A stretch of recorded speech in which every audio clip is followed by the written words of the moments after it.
Ito po ay bayan ng Antique. Ito po ang San Jose Antique, kung saan po ako pinanganak.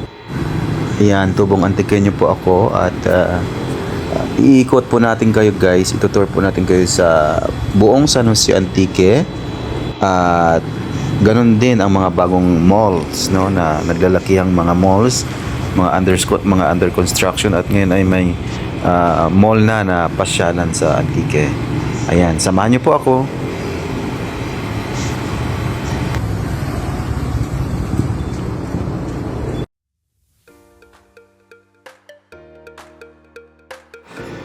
Yan, ito po, itong way na po ito ay papunta po ito ng Gaisano Grand Antique at papuntang Robinson's Place Antique.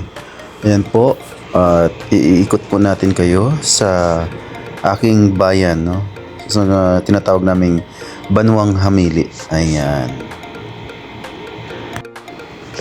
Ang pangunahing transportasyon po pala sa amin guys ay tricycle, no? Yan po ang pinakapangunahing transportation po sa amin, yung tricycle.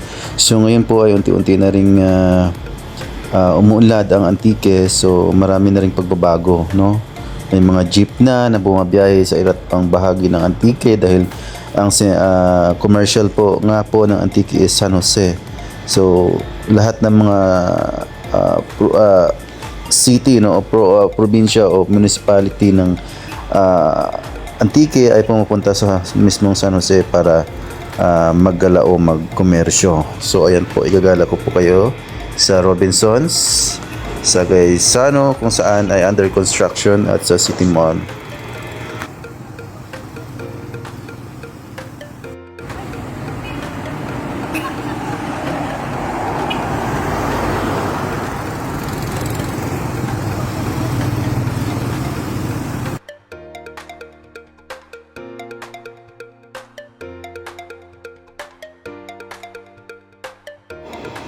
Ito na po ang labas ng Robinson's Place Antique. Ayan.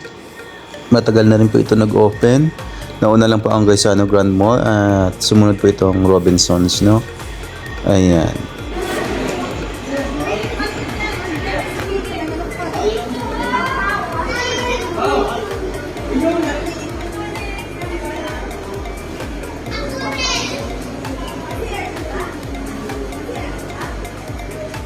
Ayan guys, siguro hindi nyo po maintindihan yung salita namin base sa audio. Yun po ang salitang karaya po. So garagumo, no, ang karaya kung sa hamon pa. So ayan po, ang karaya at Hiligaynon na hindi naman magkakalayo masyado. Pero ang pinagkaiba ng Hiligaynon o Ilonggo ay may tono, no, yung salita. Pero samantala sa Antique naman o karaya ay parang matigas magsalita at involved palagi yung mga R, letter R. Ayan.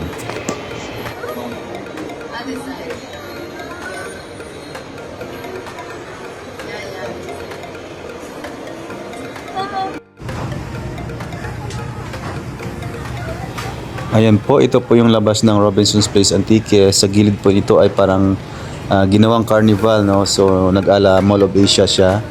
May mga Ferris wheel na malalaki, may mga ridings, no, piryahan, pang mga ridings pambata, ano, ayan, marami pang iba. So malaki ang pinagbago ng Antique simula nung umupo si Inday Lori Ligarda, ano, bilang congresswoman. Base lang po yan sa aking obserbasyon, dahil simula pong umupo siya ay ang laki talaga ng pagbabago ng Antique, pag-unlad, lalo na yung mga infrastructure kagaya ng mga mall, unti-unting dumadami, at bagong airport na world class na ang dating ng airport ng San Jose Antique.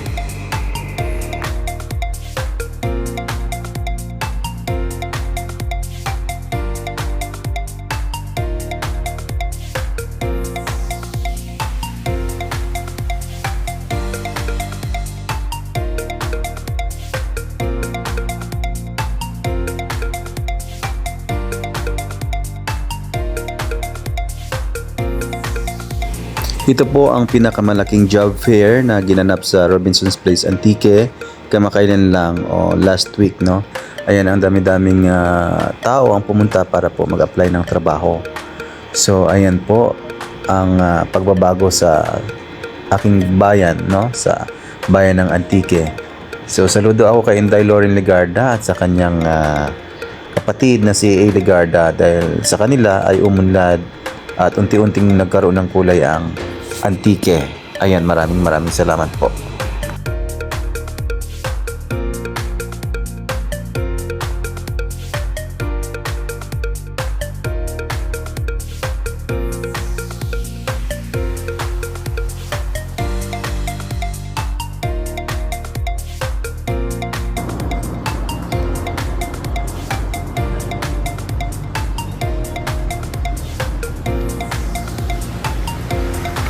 Update din po tayo sa ginagawang konstruksyon ng City Mall. Dito po yun sa likod ng Capitol ng San Jose Antique. Update po tayo, no, at malapit na po itong matapos, no.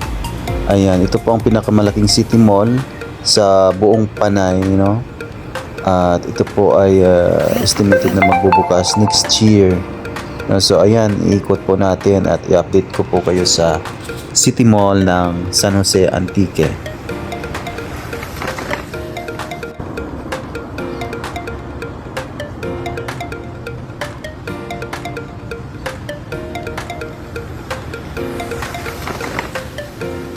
Hello mga kailaw, magandang umaga mga kailaw. Dito ako mga kailaw sa tapat ng City Mall mga kailaw, oh. Ito yun mga kailaw, yung City Mall. Dito sa may San Jose Antique mga kailaw yan. Malapit yan ang matapos mga kailaw. Excited na yung mga antikenyo mga kailaw na matapos to mga kailaw. Kasi marami na yung mga negosyo dito pag matapos to mga kailaw.